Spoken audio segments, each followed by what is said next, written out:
किसी भी चीज को पाने के लिए या किसी भी चीज को सीखने के लिए आपके अंदर बर्निंग डिजायर का होना बहुत जरूरी हो जाता है, क्योंकि जब आपके अंदर प्रबल इच्छा होगी उस काम को करने के लिए, आपके अंदर डिटर्मिनेशन होगा, तभी आप उस काम को बहुत अच्छे से कर पाएंगे। आज आप मेरे साथ सीखने वाले हैं प्रेजेंट परफेक्ट कॉन्टिन्यूअस के टेंस। और फ्रेंड्स, अगर आप इंग्लिश वाकई में अपनी इंप्रूव करना चाहते हैं तो इस वीडियो को मिस मत करिएगा, मेरे साथ वीडियो के अंत तक जरूर जुड़े रहें, क्योंकि आज जो मैं इंफॉर्मेशन आपको देने वाली हूँ ये बहुत ही ज्यादा इंपॉर्टेंट है।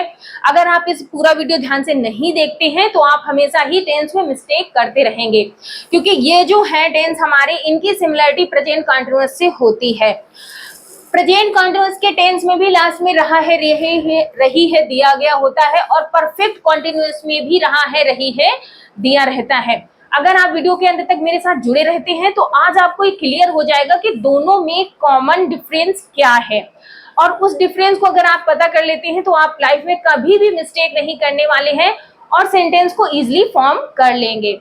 तो hello everyone, welcome to my channel. I am Anjana and today I will teach you present perfect continuous tense.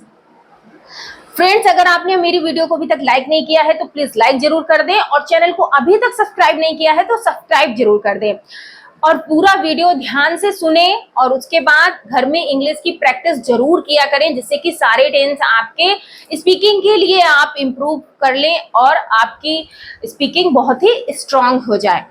आइए आप सीखते हैं।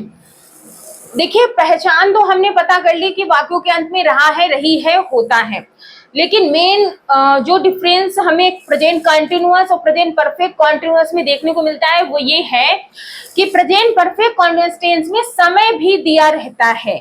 मान लीजिए अगर हमने कहा कि मेरा भाई पढ़ रहा है, तो ये सेंटेंस हो गया प्रेजेंट कंटीन्यूअस का।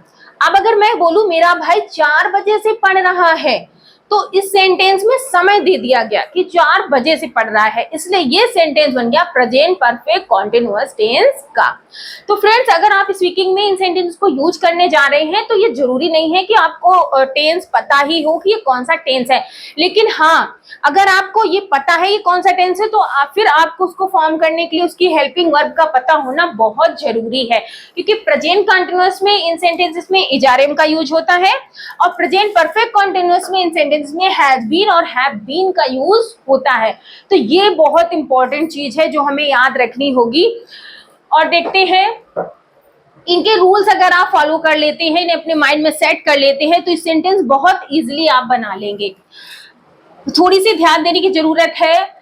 हमारी हेल्पिंग वर्ब होगी इन सेंटेंसेस में has been, have been. Sentence में टाइम जरूर दिया रहता है, वे 4 बजे से पढ़ रहा है, वे सोमवार से स्कूल नहीं आ रहा है, या वे 2012 से इस शहर में रह रहे हैं। इस टाइप के सेंटेंसेस आज हम सीखने वाले हैं। नेक्स्ट देखिएगा, निश्चित समय के लिए सिंस का यूज होता है, अनिश्चित समय के लिए फॉर का यूज होता है। याद रखेंगे फ्रेंड्स, जब कोई पॉइंट ऑफ टाइम होता है, निश्चित समय है, तो हम सिंस का यूज करेंगे, और अगर पीरियड ऑफ टाइम है, अनिश्चित समय है, तो हम फॉर का यूज करते हैं। इस टेबल के द्वारा सब कुछ क्लियर होने वाला है। फ्रेंड्स, वीडियो को स्किप मत करिएगा, बहुत इंपॉर्टेंट चीज आप मिस कर देंगे। अगर वीडियो अच्छी लग रही है तो शेयर जरूर करिएगा अपने फ्रेंड्स में और रिलेटिव में, जिससे कि वो भी अच्छी सी इंफॉर्मेशन ले सके। नेक्स्ट देखिए, लिखा है ईयर। अगर कोई भी साल आता है, ध्यान दीजिएगा, अगर उस ईयर में आपको क्लियरली ईयर मेंशन किया गया है कि 1920 या 2004, 2023, कोई भी जो ईयर है वो आपको क्लियर मेंशन है कि इस ईयर से वो यहाँ रह रहे हैं, तो आप सिंस का यूज कर देंगे।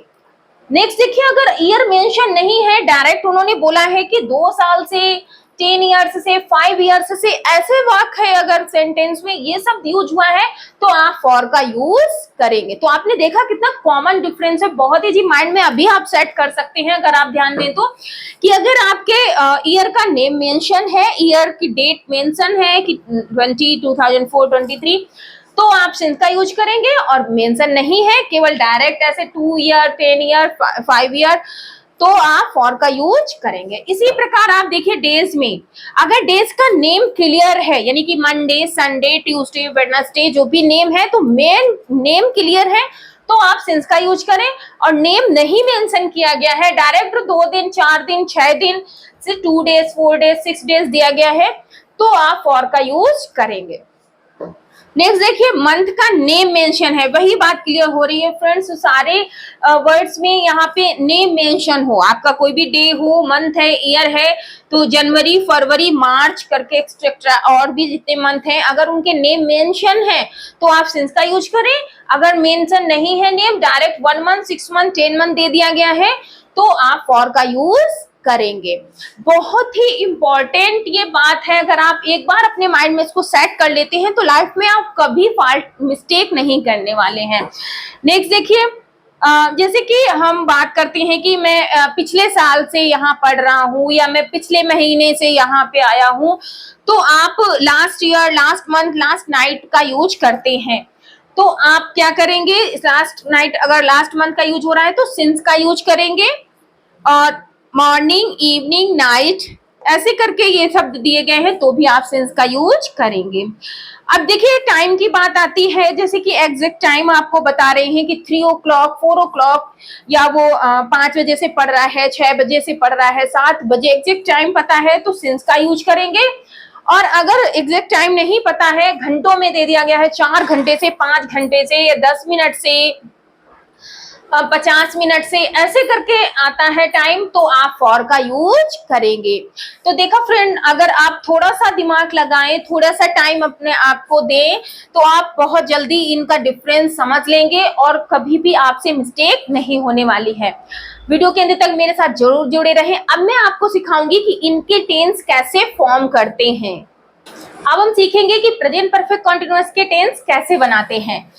बस रूल को आप माइंड कर लें, और इतना याद रखना है आपको कि हैज हैव का यूज करना है, हैज बीन और हैव बीन का, और वर्ब में आईएनजी का यूज करना है। इन सेंटेंसेस में टाइम दिया रहता है तो हम सिंस या फॉर का यूज करके टाइम का यूज करते हैं। देखिए, सबसे पहले सब्जेक्ट का यूज होगा, उसके बाद हैज या हैव, बीन, वर्ब में आईएनजी, फिर ऑब्जेक्ट। तो पूरा सेंटेंस क्रिएट करने के बाद सबसे लास्ट में हम सिंस या फॉर का यूज करके टाइम का यूज करते हैं। नेक्स्ट देखिए, सिंगुलर सब्जेक्ट अगर आपका है, ही है, शी है, इट है, नेम है, तो आप हैज बीन का यूज करेंगे। प्लूरल सब्जेक्ट अगर है, आई है, वी है, यू है, दे है, तो आप हैव बीन का यूज करेंगे। और हमेशा ध्यान रखिएगा कि अगर सेंटेंस में टाइम के साथ रहा है, रही है, दिया गया है, तो आप इस आरएम को बिल्कुल यूज नहीं करने वाले हैं, आप हैज बीन या हैव बीन का यूज करेंगे। अगर टाइम नहीं दिया है, मान लीजिए दिया हो वह मोबाइल चला रही है, तो हमारा सेंटेंस इजारेम से बनेगा। वह 1 घंटे से मोबाइल चला रही है, तो देखते हैं कैसे बनाते हैं। वह 1 घंटे से मोबाइल चला रही है, तो सबसे पहले सब्जेक्ट यूज होगा, गर्ल है इसलिए आ गया सी। अब देखा आपने, सी जो है वो सिंगुलर सब्जेक्ट है, इसलिए हम हैज बीन का यूज करेंगे। अगर प्लूरल होता तो हम हैव बीन का यूज करते। नेक्स्ट देखिए, दिया गया वर्ब में आईएनजी लगाएंगे। हमारी वर्ब है चला रही है, तो इसके लिए यूज होता है यूजिंग। क्या चला रही है, मोबाइल चला रही है, यूजिंग मोबाइल। अब देखिए, 1 घंटे से, अभी मैंने जस्ट आपको बताया था कि अगर टाइम बजे वाला टाइम जो होता है 4 बजे से 5 बजे से, उसमें टाइम एग्जैक्ट हमको पता होता है, तो उसके लिए सिंस का यूज होता है। यहाँ घंटों की बात हो रही तो यहाँ फॉर का यूज होगा, टाइम क्लियर नहीं है तो फॉर 1 आवर बन गया sentence. She has been using mobile for 1 hour. हम घर में जब बच्चों से बात करते हैं, कहना पड़ता है अब जाके पढ़ाई कर लो, तुम 1 घंटे से मोबाइल चला रही हो, तो हम ऐसे ही सेंटेंस को फॉर्म कर सकते हैं। या इसकी जगह हम ये भी बोल सकते हैं, तुम 2 बजे से टीवी चला रही हो, तुम 2 बजे से टीवी देख रही हो। तो अगर आपको ये सेंटेंस बनाने आ जाते हैं तो आप कोई भी सेंटेंस इस तरह से क्रिएट कर सकते हैं। वे सन 2004 से इस शहर में रह रहे हैं, तो सबसे पहले सब्जेक्ट यूज होगा, वे की इंग्लिश हो जाएगी दे। उसके बाद दिया गया हैज बीन या हैव बीन का यूज करना है, तो दे जो है, देखिए आप प्लूरल सब्जेक्ट है तो हैव बीन का यूज कर देंगे, दे हैव बीन।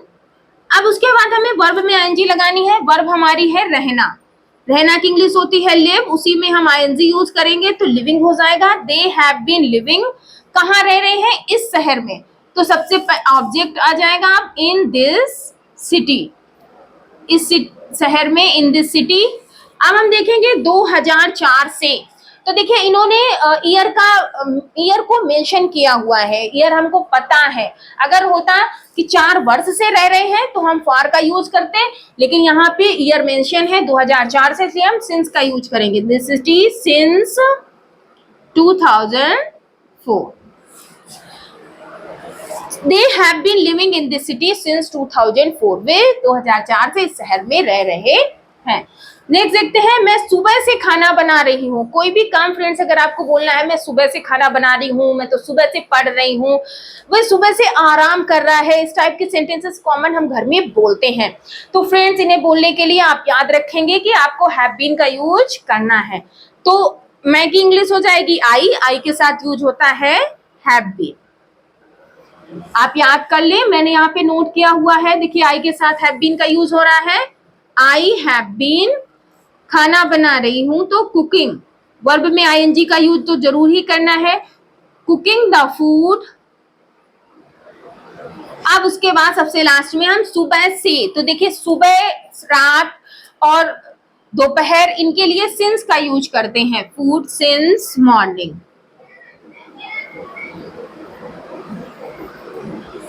तो बन गया I have been cooking the food since morning.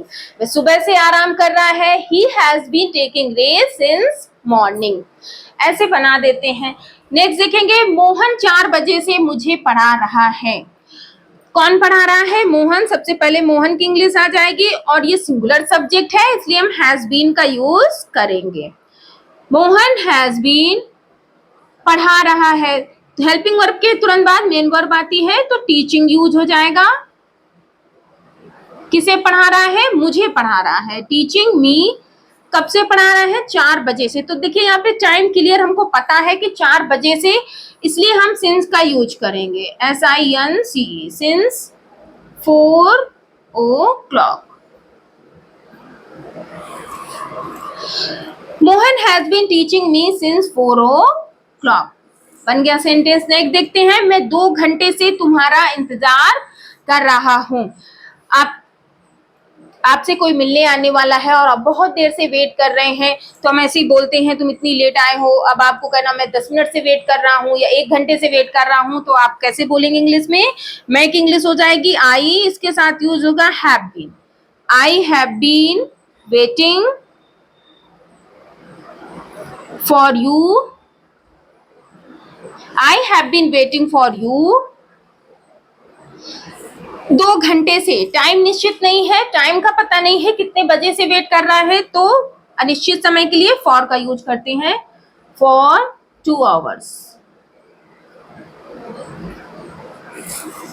मैं 2 घंटे से तुम्हारा इंतजार कर रहा हूं। I have been waiting for you for 2 hours। तो देखा फ्रेंड्स आपने कितना सिंपल है इनको कितना सिंपल है इनको बनाना। अगर आप ध्यान से इन रूल्स सारे फॉलो कर लेते हैं, माइंड में सेट कर लेते हैं, तो आप सेंटेंस को इजीली फॉर्म कर सकते हैं। अब इन सेंटेंसेस के अलावा ऐसे घर में बहुत सारे सेंटेंसेस होते हैं जो हमें डेली यूज में यूज करने पड़ते हैं। तो फ्रेंड्स इन्हें सीखने के बाद उन सेंटेंसेस को आप इंग्लिश में स्पीक आउट करना ना भूलें। जितना ज्यादा आप प्रैक्टिस करेंगे उतनी अच्छी ही आपकी इंग्लिश स्पीकिंग हो पाएगी। अगर आप केवल इनको एक बार सुन के स्किप कर देते हैं माइंड से, तो फ्रेंड्स आप भूल जाएंगे। तो इसके लिए आपको प्रैक्टिस की जरूरत है। और अगर वीडियो पसंद आ रही है तो अपने फ्रेंड्स और रिलेटिव में शेयर करना ना भूलें, जिससे कि उन्हें भी ये अच्छी सी इंफॉर्मेशन मिल सके। और फ्रेंड्स वीडियो को ज्यादा से ज्यादा लाइक करें, शेयर करें, जिससे कि सब पढ़ें सब बढ़ें।